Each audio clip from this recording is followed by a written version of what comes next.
Hey ladies and gentlemen, what's going on? Back again here with another video. Now this is kind of going to be a little personal commentary about my personal life, because as you people know, I haven't really talked about my personal life in about like a couple of months now. Now the thing about YouTube is that, you might see me as the guy that, makes gameplay videos and does football reaction videos and all that stuff, but outside of this YouTube stuff, I have a personal life. And what I can tell you about my personal life is that these past couple of years, my personal life has just really been an absolute emotional roller coaster. Now, what I want to say here is that, I want to talk to you about my friend's death and how it really almost ruined my life, okay? Because this is just one of those events in your life that almost kind of just can ruin your life and just turn everything, that you thought was going great in your life upside down. So, yeah, that's what I'm here to kind of talk about today, because I'm kind of really mentally exhausted with this stuff, and this stuff sometimes just gets to me mentally on so many levels that it sometimes hinders my ability to think about what's the next type of video I should make and all that stuff. So without further ado, let's get started, shall we? So, yeah. So it was about 3 years ago. Well, 4 years ago. This is when it really started. I feel like it started about 4 years ago when, I lost my grandfather to cancer. Like my grandfather in January of 2016, he passed away from cancer, and they diagnosed him with cancer like, I don't know, a couple of months before, but it was kind of too late to save the cancer. I don't know what happened, but let's just say he had leukemia, and he had, I don't know what else he had, but he had leukemia combined with some sort of a cancer. And, when he died of cancer, that really kind of, that kind of, really just turned me into kind of a sad person, because my grandfather and we had a very close relationship.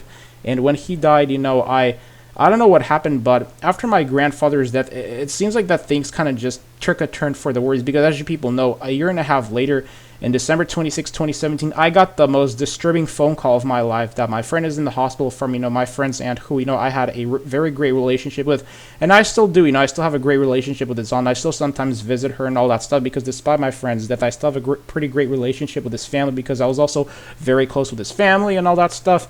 But, when I found out that he was in the hospital, like, I was just absolutely shocked. Like, my jaw just dropped, because this is just one of those traumatic things in life that, it just comes out of the blue. It's like, what on earth could have happened? And, it's just one of those things where, it just completely hits you like a rock. That's the best way that I can describe my friend's death, is that it hit me like a rock. Same with my grandfather's death. It also hit me like a rock. But the thing about my grandfather is that he was already in his 80s, and you know how it's like when you're in your 80s, that's when, your body kind of starts to decline in a way. And, the thing about my friend is that he was like my age, but yeah, I think it was like a year older than me, or was he my age? I can't remember. But regardless, after I saw my friend in the hospital, I just was absolutely shocked. I'm like, what happened? And then, like a couple of minutes after that phone call, I got a call that, my friend, practically, let's just say, he attempted suicide. He took his own life technically. And, man, when it comes to suicide, man, suicide is just not the answer. I know it might be easy for me to say this, but, suicide just is never the answer. It's like if people, are feeling suicidal or depressed, then, that's why they have a suicidal hotline, because that's what suicidal hotlines are there for. And I really wish that my friend would have called a suicidal hotline, because, like, I had no idea that my friend was ever going to do something like this. But people don't realize this stuff still haunts me to this day. Like, it's almost 3 years later, and this stuff still haunts me, okay? It really does, and it really pisses me off that this whole thing happened. Like, I just don't understand why my friend would make that decision to take his own life, dude. It's like, seriously, man, you guys have no idea how much this almost ruined my life, because after I found out my friend wasn't going to survive, because he was in the hospital for like 2 weeks, and, I had hope that my friend was going to survive in the hospital. I thought that he was going to survive, and I thought that he was going to, come out alive. Unfortunately, that's not the case. Unfortunately, what I thought was going to happen completely turned the opposite. And, a week and a half later, my friend was taken off of life support. And, they basically, said that he's going to become an organ donor, which, hey, I have nothing against. I have nothing against my friend being an organ donor, because I don't know how it's like in other countries, but here in America, like, if you die, if you get your license and then, like, say that after your death, you can agree to become an organ donor, like, if you die, and, you highlight that on your license here in America by just, like, agreeing for them to put a red dot. So, that was my friend's choice. But, at the same time, I am very depressed. And I'm still kind of depressed and angry about the way how everything has ended, because, I had hoped my friend was going to survive this and come out alive, because, instead of, me feeling happy and just crying with tears of joy that my friend came out alive out of the hospital, instead, I was crying tears of depression, misery, and anger, really, because that's the best way that I can describe this whole thing, is that I was feeling a combination of misery, depression, and just really big anger in my body, you know. And when you have that feeling, it's not a healthy thing, you know. That's what I'm trying to say, is that I had that feeling of anger, misery, depression, and I just, you know, kind of after that, you know, I was just not the same person that I was. Let me just put it that way. I really wasn't the same person that I was, and you know, after just that whole thing, man, it's just made my life very, very damn difficult. And that's what I wish people would realize, is that it's just made my life so freaking difficult. And, you know, I'm trying not to cry in this video, but the reason why I keep posting about this on social media is because, as you people know, whenever my life just isn't fair, whenever my personal life just kind of, you know, takes a hit, then my way is just venting on social media, because that's just the way how I can get those negative emotions out of my head, you know. And that's also the way how let's just say that's just the way how I can get, you know, deep, dark thoughts out of my head, you know, and fill it with positivity, you know, even if it rubs some people the wrong way, because I'm assuming this video is going to rub some people the wrong way. But listen, guys, you know, in personal life, you know, what you go through in your personal life can have a very big impact on your life, whether, you know, you are abused, whether you were abused as a kid, whether, you know, whether just the worst form of trauma ever happens to you. Like, it can really, your impact on your life. And, you know, I'm trying not to let it impact my life, but at the same time, you know, try not to think about this thing is very damn hard, especially when you knew this person for a very, very long time, you know, especially when you knew this person for so long that, you know, it just was a big shocker to me, you know. And, you know, the next day, that's when it really hit me, and I was just, you know, just freaking screaming in mental pain all over the house, you know. I was just screaming, and I was crying, you know. And, you know, it got to the point where I ended up getting into a big argument with my parents, like, the next couple of weeks, because, you know, the thing is that, you know, I would just, you know, vent to my parents, you know, about, oh, this is so unfair, this is bullshit, you know. And, you know, it got to a point where sometimes, you know, my parents got tired of me constantly venting to them. So, you know, I started posting more on social media about this, so that I don't have to, you know, vent to my parents so much. So instead I can vent on social media, because, you know, that's just my alternative, is venting on social media. And I know it might not be the healthiest thing to vent on social media, especially when so many other people can see this, but, you know, when you're constantly mentally burnt out with, you know, having to live with this day in and day in and day in, and realizing that you have to live with this for the rest of your life and that you'll never see your friend again, yeah, it's depressing, okay? It's freaking depressing, dude. And it's just, yeah, it's just depressing, man.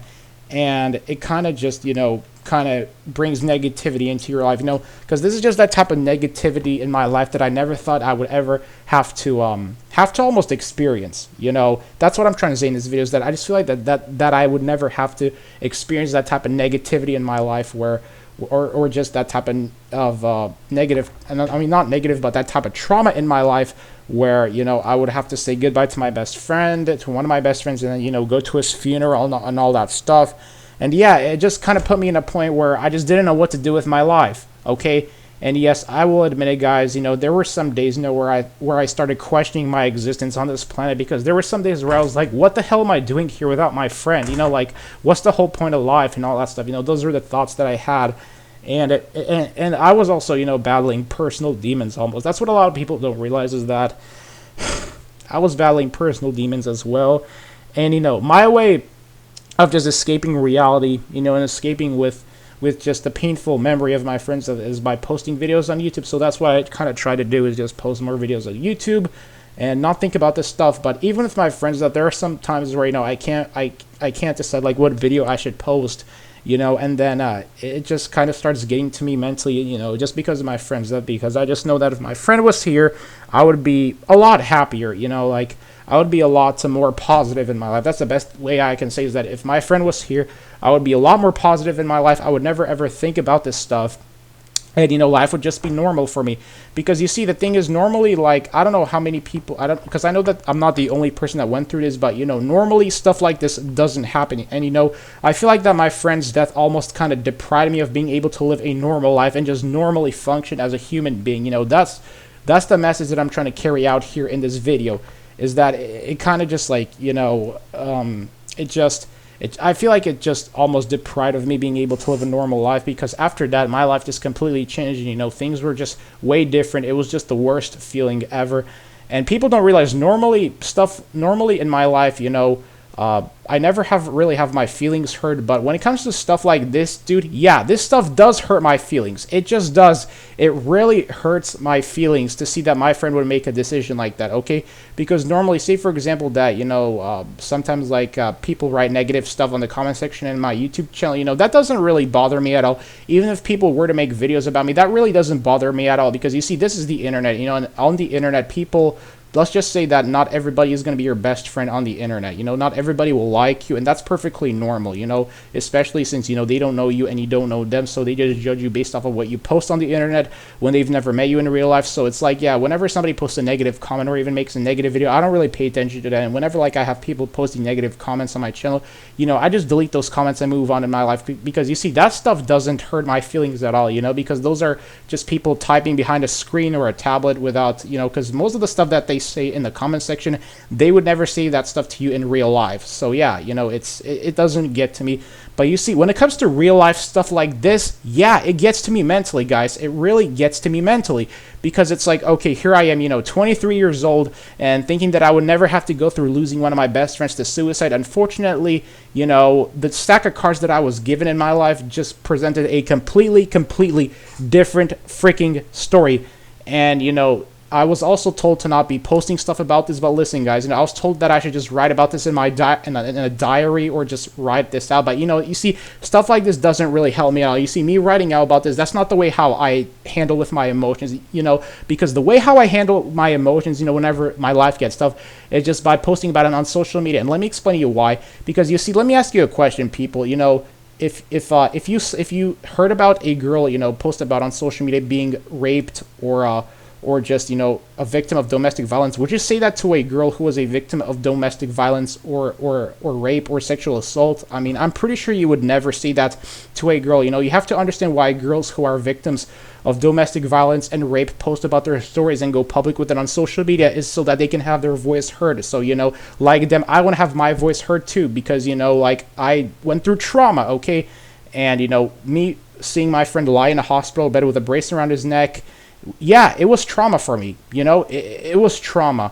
And I know it might seem like kind of a ridiculous comparison. I'm comparing this to, domestic assault or rape. But, the thing is, guys, is that, my friends that really just had a big negative impact on my life, where, at times I would just get randomly angry, and I would just start posting about it on social media in caps lock letters, because, I mean, that's just the way how I got rid of my negative emotions. Because you see, the thing about my life is that I was always that type of person where I would post on social media whenever, something bad would happen in my life, or whenever things would not go the way how I want them to. I start posting about it on social media in just a very angry tone, as a way to just push those negative thoughts out of my head, and just the negative feelings out of my head, so that I can kind of like have a escape from this. That's why I went public about on social media with this whole thing and all that stuff. But yeah, it's just depressing to know that your friend was just an amazing person, and the fact that he's not here really just hurts me mentally. It just does. It hurts me mentally, and I really wish that this stuff never happened.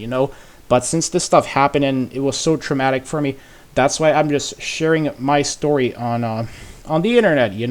And I don't know how many people are going to see this video, but people just need to understand why I'm posting about this, is because it was really hard for me, and I just feel like that it was so unfair that I went through this stuff, because as you people know, I didn't ask for this stuff. I did not ask for this stuff at all. Like, I did not ask to receive that traumatic phone call that night on December 26, 2017. I didn't. I did not ask for all this stuff. It just freaking, this is just a stack of cards that I was presented in my life 3 years ago. And, I would love to see people react. And, because thing is, like, people need to put themselves in my situation, because if you put yourself in my situation, then I wonder how you would react to that, because I'm pretty sure you would also, like, not take it very well. Because, I mean, I'll be honest, I did not take my friend's death very well at all. There were just some days where I would just, like I said before, there were just days where I would just get into random arguments with my parents about this whole thing. And unfortunately, this is just,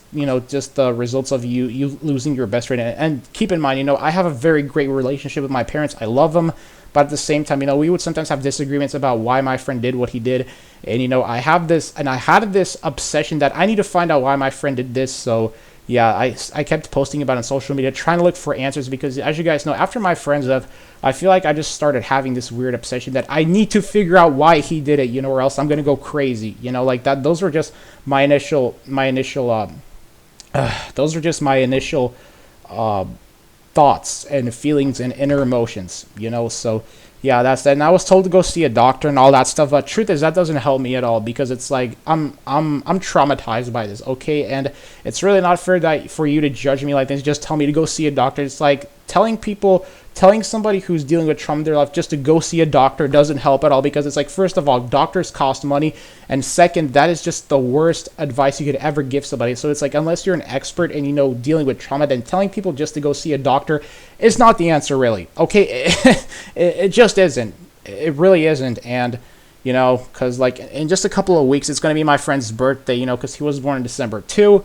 And yeah, 3 years later, it still hurts. It still hurts, guys. It still freaking hurts. Sorry if I'm getting emotional in this video, but yeah, I just need to get this stuff off of my chest and tell you how I really feel about this whole thing so that I can try and live a normal life again, because I feel like that after I post about this trauma on social media, I feel like only that's the way how I can cope with all this stuff and just, like use it as a coping mechanism, so yeah, that's the point that I'm trying to carry across here in this video. This video is already 16 minutes long. I know that was just rambling, but guys, this is really traumatic stuff that happened to me in my life, and I still miss him, like I wish my friend was here, and just the feeling of just trying to live with this for the rest of your life is just very, very painful, and it's a very traumatic thing to live with this, because the thing is, like, stuff like this doesn't leave you, and unfortunately, it's trauma that you just try and cope with living with, even though it's a very difficult thing to do. So that's why I had to post this video. So anyways, ladies and gents, I think I'm gonna be done with this video here. If you made it this far, then hey, thank you for listening to my story, but I just had to get my story out there because this stuff is just really traumatic for me, and I'm just a very emotional person at the end of the day when it comes to going through trauma in real life. I just can't help it. It's just who I am as a person. But guys, make sure to drop a like button, subscribe to my channel, and stay tuned for my videos. So I'm going to make more Call of Duty videos, but I just had to get this stuff off of my chest right now because, the holidays are coming up, and the holidays are really when I start, bawling my eyes out because wishing that my friend was here, because I miss him. I really do. But yeah, guys, talk to you later. Peace.